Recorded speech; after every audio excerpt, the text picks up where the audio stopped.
తెలంగాణ ప్రాంతంలో ఈ రాష్ట్రంలో మూడోసారి ముఖ్యమంత్రి అయినటువంటి రేవంత్ రెడ్డి సో డిసెంబర్ కంటే ముందు అనేక వాగ్దానాలు ఇచ్చి అధికారం రావటం జరిగింది.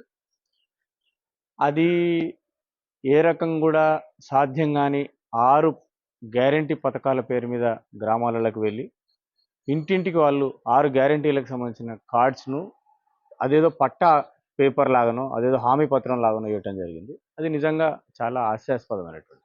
కాకపోతే అవి ప్రజల దగ్గర తీసుకుపోవట్లో వాళ్ళు సక్సెస్ అయినారు, కానీ అమలు చేయడంలో గవర్నమెంట్ ఫెయిల్ అయింది. అది క్లియర్గా మనం అర్థం చేసుకోవాల్సిన అవసరం ఏంటంటే, మీరు ఎలక్షన్లో గెలిచిన తర్వాత డిసెంబర్ కంటే ముందు డిసెంబర్ 9 సోనియమ్మ పుట్టినరోజు అవన్నీ ఎంత గొప్ప గొప్ప స్టేట్మెంట్లు ఇచ్చిండ్రో అవి మనందరికీ తెలుసు. ఆ స్టేట్మెంట్లను నమ్మి ప్రజలందరూ యువతరం అయితేంది, మహిళలు అయితేంది, రైతులు అయితేంది, అంటే రైతులు కూడా మేజర్గా కాంగ్రెస్ పార్టీకి ఓటు వేయడానికి కారణం ఏంటంటే, ₹1,00,000 రుణమాఫీ బీఆర్ఎస్ పార్టీ కొంచెం డిలే చేసింది. అందులో కూడా 75% కంప్లీట్ చేసింది. ఒక 25% బ్యాలెన్స్ ఉండే, కనీసం ఆ 25% కూడా బ్యాలెన్స్ చేయనీకుంటుండే. కానీ దాన్ని సాకుగా చెప్పి 2 లక్షల రుణమాఫీ అనేసరికి హరిజనులు కానీ, గిరిజనులు కానీ, ఇతర బీసీలు కానీ, పటీలు కానీ, రైతులు కానీ అన్ని వర్గాల ప్రజలు కూడా అట్రాక్ట్ అయ్యటం జరిగింది. సో ప్రత్యేకించి యువతరానికి కూడా చాలా రకాలుగా హామీలు ఇవ్వటం జరిగింది. సో ఇవన్నీ సాధ్యం కాని హామీలని ప్రజలకు తెలిసిపోయింది 4 నెలలలో. ఇప్పుడున్నటువంటి దీన్ని ఈ అమలు సాధ్యం కానప్పుడు ఆయన ఏం స్ట్రాటజీ చేసిండు రేవంత్ రెడ్డి అంటే, ప్రభుత్వాన్ని వచ్చిన తర్వాత గత ప్రభుత్వాన్ని బదనాం చేయడం ఒక ఎజెండా పెట్టుకున్నాడు. నెంబర్ 1 అంటే బీఆర్ఎస్ పార్టీకి ప్రజలలో ఉన్నటువంటి సానుభూతిను, లేదంటే బీఆర్ఎస్ పార్టీ చేసిన మంచి సక్సెస్ఫుల్ ప్రాజెక్ట్స్ ఏవైతే ఉన్నాయో అవి ఫెయిల్యూర్ పాయింట్గా చూపెట్టడానికి మొట్టమొదటి కాళేశ్వరం మీద పడిండు, రెండోది విద్యుత్ మీద పడిండు, మూడోది ధరణి మీద పడిండు. సో ఇవన్నీ కూడా ఏ రకంగా కూడా సాంకేతిక పరంగా అవి ప్రజల నుంచి విడదీయలేనటువంటి పథకాలు. కాళేశ్వరం అద్భుతమైనటువంటి ఏషియా ఖండాలని అద్భుతమైన ప్రాజెక్ట్. అఫ్కోర్స్ కొన్ని తప్పిదాలు జరిగినాయి, దాన్ని అవి సరిచేయాల్సిన బాధ్యత ఎవరికైనా ఉంటుంది. ఎలక ఉందని ఇల్లు కాలబెట్టుకున్నట్టుగా ఆడ సమస్య ఉంటే ప్రాజెక్టు కూలిపోయింది అని దాని ఎన్నికలలో ఒక బూసిగా చూపెట్టి ఓట్లు సంపాదించుకోవడానికి ప్రయత్నం చేశారు. నెంబర్ 1. నెంబర్ 2, విద్యుత్తు ఆ రోజు నాడు తెలంగాణ రాకముందు 2014 విద్యుత్ వినియోగం ఎట్లా ఉండే, విద్యుత్ సబ్ స్టేషన్లు ఎట్లుండే, ట్రాన్స్ఫార్మర్స్ ఎట్లుండే, విద్యుత్ సప్లైస్ ఎట్లుండే, 11 కేవీలు 33 కేవీలు మామూలు ఇంటర్నల్ ఎక్స్టర్నల్ పవర్ సప్లై ఎట్లా జరిగింది, ఇవాళ పవర్ కన్జ్యూమ్ ఎంత ఉన్నదో ఒకసారి ఆలోచన చేయాల్సినటువంటి అవసరం ప్రజలు. ఇక మూడో అంశం ఏంది అంటే ధరణిలో కొన్ని సమస్యలు ఉన్నాయి కాదనను. అద్భుతమైనటువంటివి అప్పటిదానిక నైజాం ప్రభుత్వం ఉన్నప్పుడు ఏర్పాటు చేసిన భూములు కానీ, కొలతలు కానీ మీకు తెలుసు. పట్టా ఉంటే భూమి ఉండదు, భూమి ఉంటే పట్టా ఉండదు, 2 ఉంటే రైతు ఉండడు.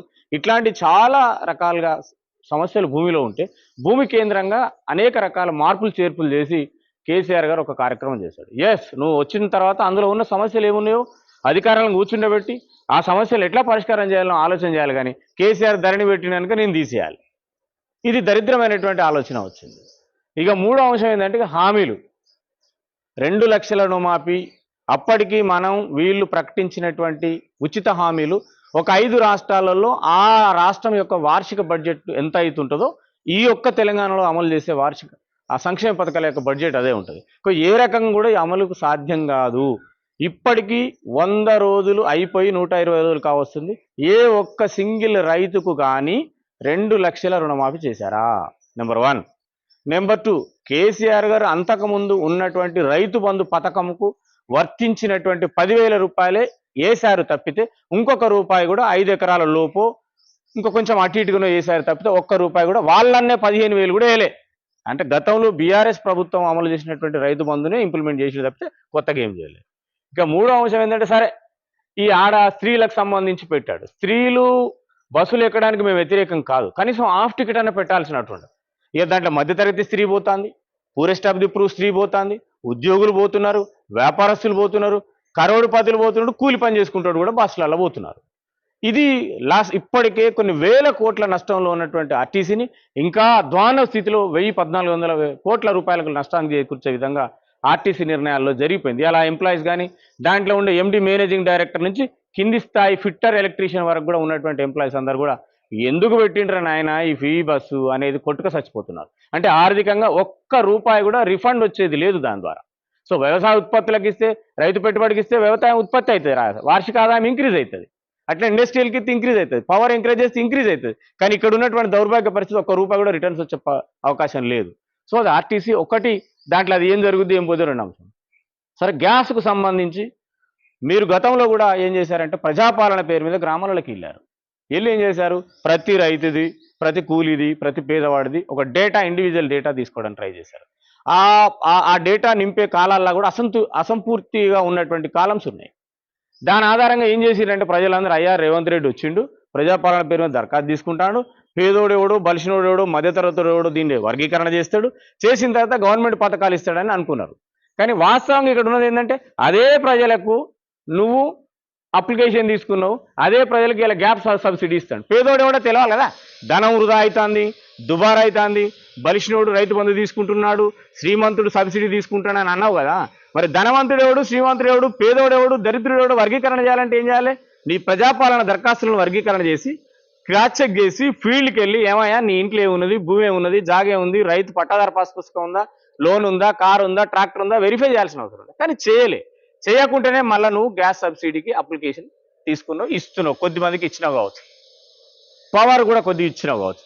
ఇవాళ చూడండి మీరు, మనం ఈ నుంచి టీ తాగడానికి పోతేనే 10 రూపాయలు 20 రూపాయలు అవుతుంది.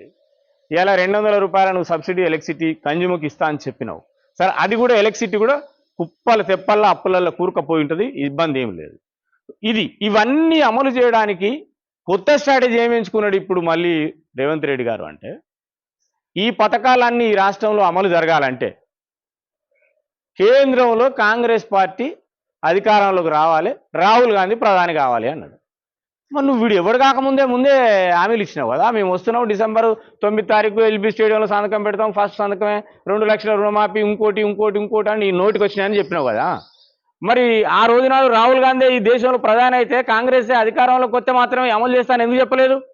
నువ్వు అమలు చేయడానికి నీకు సాధ్యంగానే అమలు ఇచ్చినావు. బీఆర్ఎస్ పార్టీ మంచి పనులు చేసింది, బీఆర్ఎస్ పార్టీని ప్రజలలో బదనాం చేయాలి, బీఆర్ఎస్ పార్టీ చేసిన నిర్మాణపరమైనటువంటి అంశాల పట్ల ప్రజల్ని వ్యతిరేకత భావం పెంపొందించే విధంగా విష ప్రచారం చేయాలి. ఇవన్నీ నిర్వీర్యం చేస్తూనే టెలిఫోన్ ట్యాప్ పేరు మీద పార్టీని నిర్వీర్యం చేయాలి. ఇంకొక పెద్ద అంశం ఏంటంటే, పెద్ద కుట్రదాగా ఉంది. ఒరిజినల్గా రేవంత్ రెడ్డి ఆర్ఎస్ఎస్ భావజాలాలతో పునికి పుచ్చుకున్న ఆయన మధ్యలో డమ్కిగా ఇండిపెండెంట్ గెలిచిండు, బీఆర్ఎస్లోకి వచ్చిండు, మళ్ళీ పోయిండు టీడీపీ నుంచి ప్రమోట్ అయ్యాడు బాగా. ఈయన గురువు చంద్రబాబు నాయుడు డైరెక్షన్తోనే ఇవాళ తెలంగాణ రాష్ట్రంలో పరిపాలన కొనసాగుతుంది. కాంగ్రెస్ ఒరిజినల్ మూలాలు ఉన్న నాయకులందరినీ క్రమంగా పక్కకు పెడుతున్నాడు.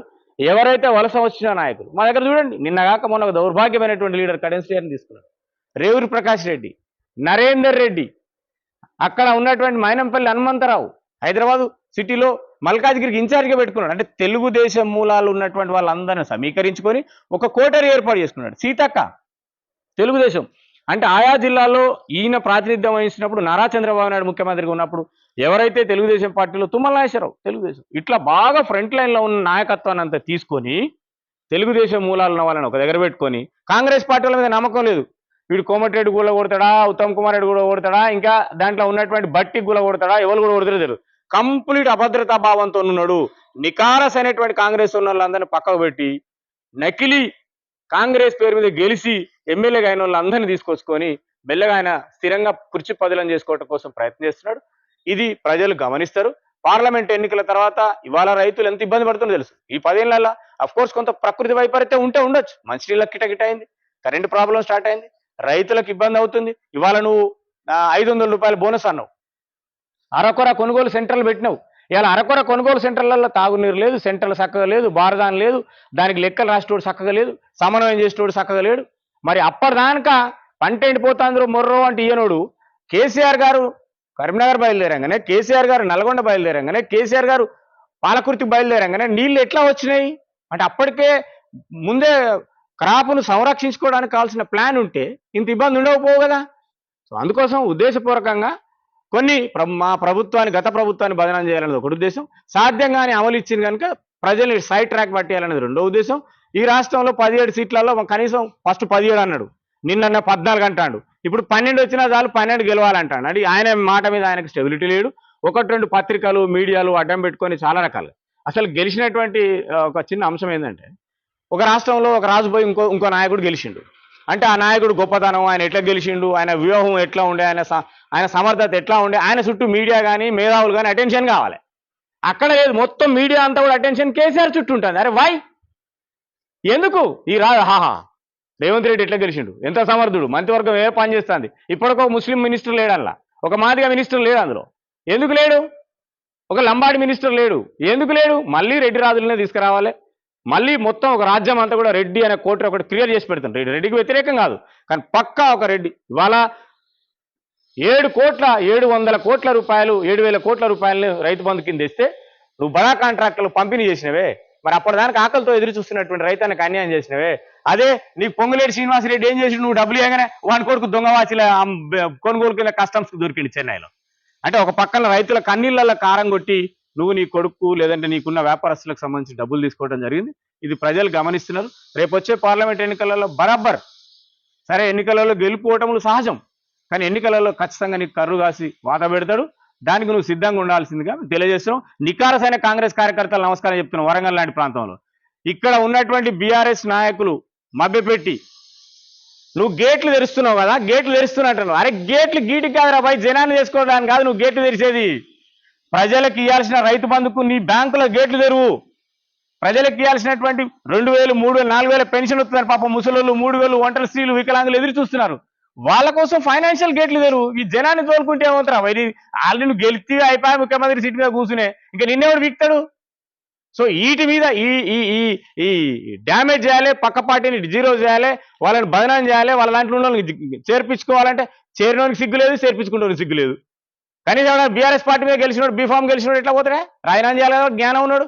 కడెన్సీ గొప్పోడు అంటాడు కదా. అరే నువ్వు భారత రాజ్యాంగం మీద ప్రమాణం చేయి. నువ్వు భారత రాజ్యాంగం మీద ప్రమాణం నమ్ముతావు కదా, పెద్ద దళిత బిడ్డని అంటావు కదా, మరో అంబేద్కర్ని అంటావు కదా. నువ్వు భారత రాజ్యాంగం మీద ప్రమాణం చేసి నువ్వు రాజీనామా చేయి. నువ్వు చేయవు.